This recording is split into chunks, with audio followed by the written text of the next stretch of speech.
Hello students, आज BSc second year botany के lecture में टॉपिक लेते हैं development of ovule and megasporangium.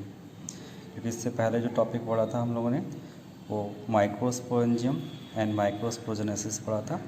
आज का टॉपिक है development of ovule and megasporogenesis. जैसे ज्ञात है एंजियोस्पर्म प्लांट में गाइनोसियम एक या अनेक कार्पल से मिलकर बना होता है। जो गाइनोसियम की यूनिट होती है वो कार्पल होती है और ये कार्पल की संख्या एक भी हो सकती है गाइनोसियम में या एक से अधिक। और प्रत्येक कार्पल जो होता है वो ओवरी स्टाइल तथा स्टिग्मा में डिवाइड होता है और इन कार्पल्स की संख्या एक से अधिक भी हो सकती है। जब कार्पल्स की संख्या एक से अधिक होती है तो उसको कंपाउंड गाइनोसियम बोलते हैं और जब कार्पल की संख्या एक होती है तो उसको मोनोकार्पुलरी या सिंपल गाइनोसियम बोलते हैं। ओवरी के अंदर मेगास्पोरेंजियम ओव्यूल के केंद्र में एक बड़ी सेल होती है जिसके अंदर 8 सेल्ड एम्ब्रियोसैक होता है और एम्ब्रियोसैक के चारों ओर पैरेन्काइमेटस सेल से बना हुआ एक न्यूसेलस होता है। न्यूसेलस के बाहर की ओर एक या दो इंटेगुमेंट होते हैं जो न्यूसेलस के एक सिरे पर ट्यूबुलर पैसेज बनाते हैं जिसे माइक्रोपाइल कहते हैं। ओव्यूल प्लेसेंटा पर फ्यूनिकुल द्वारा जुड़ा रहता है। ओव्यूल का वह भाग जो फ्यूनिकुलस द्वारा जुड़ा होता है वो कैलाजा कहलाता है। यदि हम किसी ओव्यूल के डायग्राम की बात करें, ओव्यूल के स्ट्रक्चर की बात करें तो ओव्यूल तो टाइप्स अलग अलग है। कोई सिंपल हम ओव्यूल के स्ट्रक्चर की बात करें तो एक सिंपल ओव्यूल, यदि ऑर्थोट्रोपस ओव्यूल की बात करें तो इसमें सारे पार्ट्स जैसे क्लियर हो रहे हैं। ये माइक्रोपाइल, ऊपर जो ओपनिंग होती है ये माइक्रोपाइल होती है। एम्ब्रियोसैक और इंटेगुमेंट के बीच का पार्ट न्यूसेलस। इंटेगुमेंट भी दो प्रकार के हैं, आउटर व इनर। और एम्ब्रियोसैक के अंदर एक होता है एग एपरेटस, जिसमें एग तथा दो सिनर्जिड से मिलकर बना होता है, इसको हम एग एपरेटस बोलते हैं। सेंटर में दो न्यूक्लियाई होते हैं, अपर पोलर और लोअर पोलर, और नीचे 3 एंटीपोडल होती हैं। ये वाला पोर्शन कैलाजा का और ये स्टॉक लाइक स्ट्रक्चर जो होता है फ्यूनिकुलस होता है। तो किसी एक सिंपल ओव्यूल की हम बात करें तो उसमें ये निम्न पार्ट्स होते हैं, जिसको मेगास्पोरेंजियम। ओव्यूल को इंटेगुमेंट से हम यदि हटा दें तो उसको हम बोलते हैं मेगास्पोरेंजियम। और इसी मेगास्पोर से सेंटर में जो ये एम्ब्रियोसैक है उसका निर्माण हुआ है।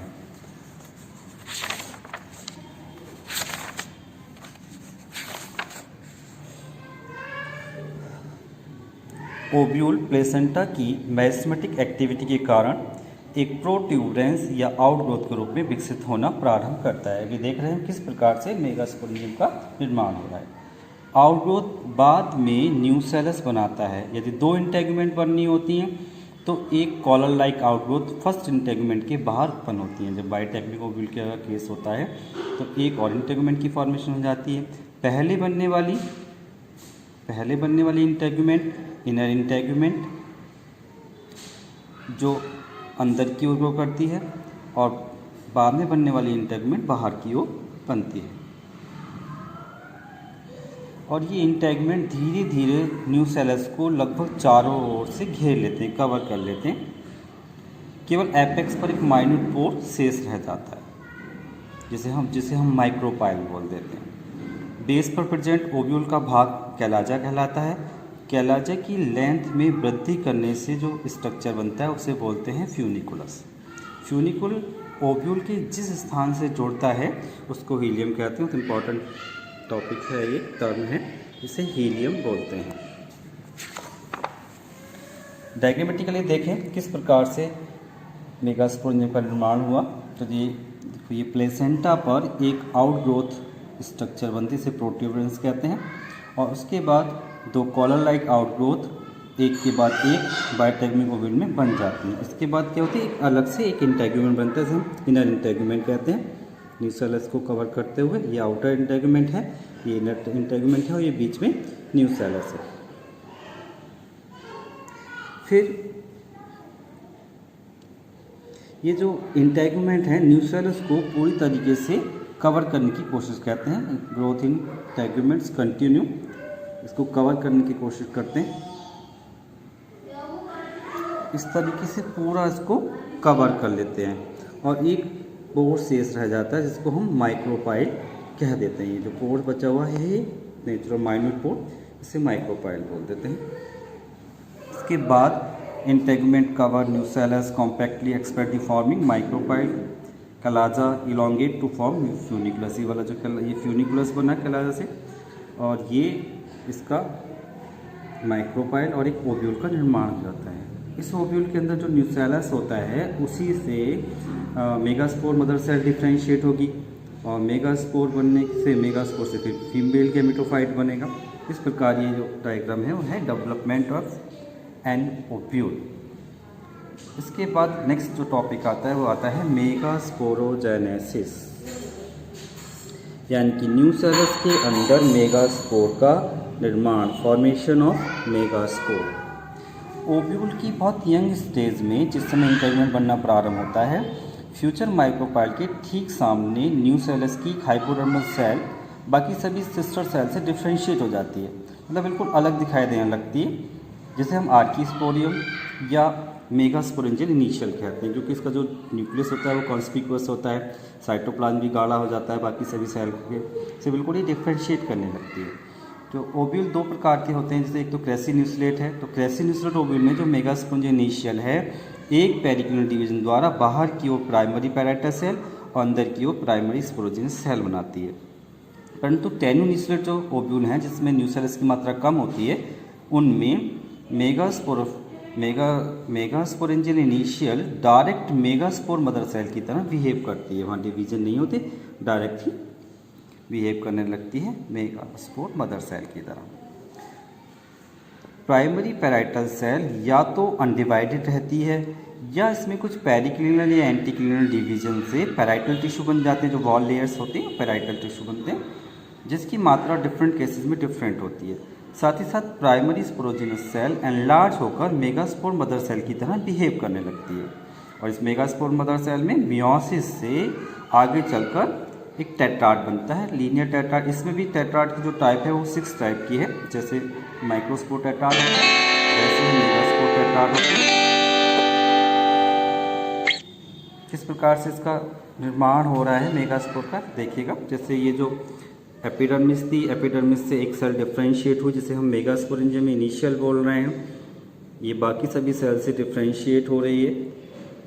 इसमें एक पेरिक्लिनल डिवीजन होता है, फर्स्ट पेरिक्लिनल डिवीजन होता है। पेरिक्लिनल डिवीजन होने से 2 सेल में डिवाइड हो जाती है, बाहर वाली को बोलते हैं पैराइटल, अंदर वाली को स्पोरोजिनल। ए फ्यू डिवीजन्स और नो डिवीजन पैराइटल सेल्स। इसके बाद पैराइटल सेल में डिवीजन हो भी सकते हैं और नहीं भी, जबकि जो स्पोरोजिनस सेल है वो एनलार्ज हो जाती है। ये स्पोरोजिनस सेल मेगास्पोर जो मदर सेल है, इसमें मियोसिस डिवीजन होगा, मियोसिस मेगास्पोर मदर सेल, और एक लीनियर टेट्राड बन जाएगा। इन जनरल जो टेट्राड बनता है वो लीनियर टेट्राड बनता है। यदि हम मेगास्पोर टेट्राड की बात करें तो उसमें 6 टाइप के मेगास्पोर टेट्राड होते हैं। माइक्रोस्पोर टेट्राड 5 टाइप के थे और मेगास्पोर जो है वो 6 टाइप के। किस प्रकार से, जैसे जो टाइप बताई गई थी, डेक्यूसेट टाइप होता है, इस तरीके का अरेंजमेंट होता है डेक्यूसेट में। लीनियर टाइप, टी शेप्ड, इस प्रकार से टी शेप्ड होता है, और एक होता है इनवर्स टी, उल्टे टी की तरह। टेट्राहेड्रल टेट्राड होता है, इस प्रकार से अरेंज होते हैं। टेट्राहेड्रल टेट्राड में 3 न्यूक्लियाई हमें दिखाई दे रहे हैं और एक न्यूक्लियस के पीछे है।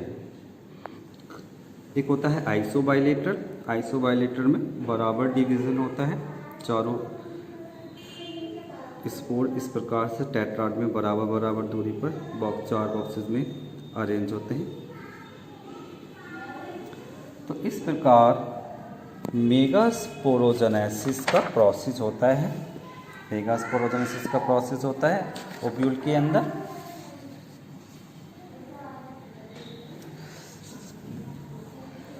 यदि भी साधारणतः मेगास्पोर मदर सेल में मियोसिस से यूनिन्यूक्लिएट मेगास्पोर का एक टेट्राड बनता है, परंतु कभी कभी क्या होता है, यदि मियोसिस सेकंड में साइटोकाइनेसिस ना हो, साइटोकाइनेसिस फेल हो जाए, तो उससे टेट्राड ना बनकर बल्कि 2 न्यूक्लिएट मेगास्पोर का एक डायड बन जाता है। या ऐसा भी हो सकता है कि पूरी मियोसिस में साइटोकाइनेसिस ना हो, फर्स्ट और सेकंड में दोनों में ही साइटोकाइनेसिस ना हो, तो उससे जो मेगास्पोर बनेगा वो टेट्रान्यूक्लिएट मेगास्पोर का निर्माण होगा। यदि हम फंक्शनल स्पोर की बात करें, फंक्शनल मेगास्पोर की, तो टेट्रान्यूक्लिएट फंक्शनल मेगास्पोर को छोड़कर जहाँ कहीं भी एक से अधिक मेगास्पोर बनते हैं वहाँ केवल एक कैलेजन मेगास्पोर ही फंक्शन रहता है, क्योंकि इम्ब्रोसैक के निर्माण के लिए केवल एक मेगास्पोर की आवश्यकता है, एक कैलेजन मेगास्पोर की आवश्यकता है। तो टेट्रान्यूक्लिएट फंक्शनल मेगास्पोर को तो छोड़ दें, तो जहाँ कहीं भी एक से अधिक मेगास्पोर बन रहे हैं तो वहाँ केवल जो कैलेजल एंड वाला मेगास्पोर है वो फंक्शनल रहेगा, बाकी सब डेड हो जाएंगे। परंतु कभी कभी जो माइक्रोपाइलर एंड का जो मेगास्पोर है वो भी फंक्शनल रह सकता है, जैसे वेलोनोफोरा स्पीसीज है, ओइनोथेरा स्पीसीज है। परंतु कुछ केसेस में ऊपर से 3, 2 या कभी कभी 4 मेगास्पोर फंक्शनल हो जाते हैं। एक केस ऐसा भी हो सकता है कि इसमें सारे के चारों मेगास्पोर फंक्शनल हो जाते हैं। वो केस जो है वो कैजुराइन का केस है। तो फंक्शनल मेगास्पोर की हम बात करें तो इन जनरल तो एक ही मेगास्पोर फंक्शनल रहता है जो कैलेजल एंड का होता है।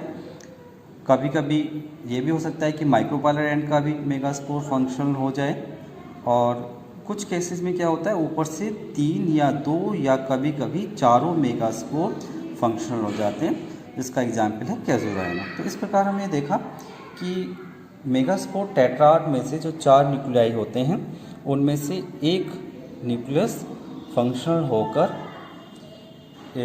फीमेल गैमेटोफाइट का निर्माण करता है। इस मेगास्पोर से जो निर्माण होगा वो किसका होगा, फीमेल गैमेटोफाइट का। तो इस प्रकार हमने आज देखा कि किस प्रकार से मेगास्पोरेंजियम का निर्माण होता है, मेगास्पोरेंजियम का निर्माण होता है, मेगास्पोरेंजियम से किस प्रकार मेगास्पोरेंजियम के अंदर किस प्रकार से मेगास्पोरोजेनेसिस होती है, और किस प्रकार से मेगास्पोर बनते हैं, और मेगास्पोर किस प्रकार से अरेंजमेंट रहते हैं, उनका अरेंजमेंट क्या है, और फंक्शनल मेगास्पोर की पोजीशन क्या है।